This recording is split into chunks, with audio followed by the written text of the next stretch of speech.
Former President Bill Clinton and President Barack Obama hit the grass today. The two powerhouses took a break from politics to play a round of golf at Andrews Air Force Base in Maryland. Lindsay Lohan is making headlines once again. Authorities say the actress isn't taking her community service seriously.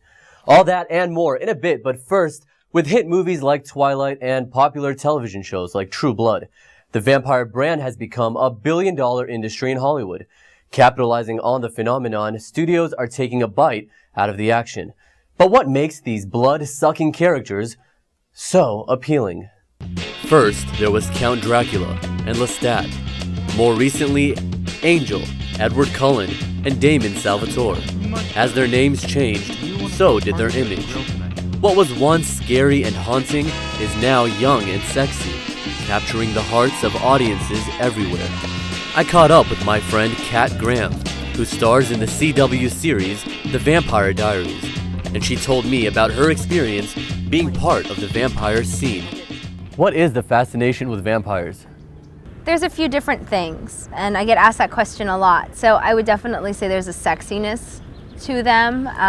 There's the forbidden love kind of thing, which is something I think a lot of young girls go through, where you can't be with someone because of XYZ. So I think that a vampire really translates that, and in another form kind of way. So yeah, I think they're sexy. I think the mystery of it all. I think that they're dangerous. I think girls just love the bad boys and try and soften them up, and falling in love with a vampire, you think that's what will happen. So yeah, there's a few different philosophies I have about the whole vampire craze.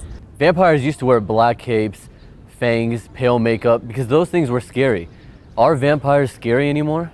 I never thought vampires and the whole Dracula phase was that scary. I used to get a little bit of a giggle about it. I think they've romanticized the vampire situation. It's very rare that you'll see a story now about a vampire without a love interest, preferably human.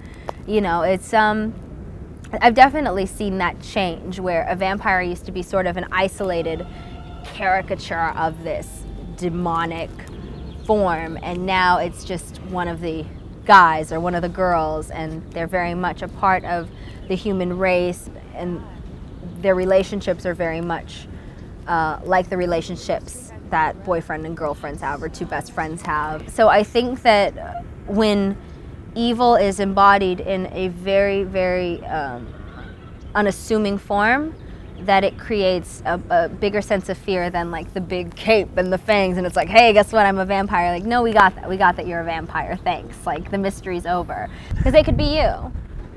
So that makes it more scary. There could be a nerdy vampire just like you. Kat, thanks so much for talking to us today. Thank you, Frank. Although Count Dracula might not recognize the vampires on television and film today, the seductively dark and romantic creatures are among Hollywood's ultimate heartthrobs. Reporting on the vampire craze, I'm Frank Elaridi.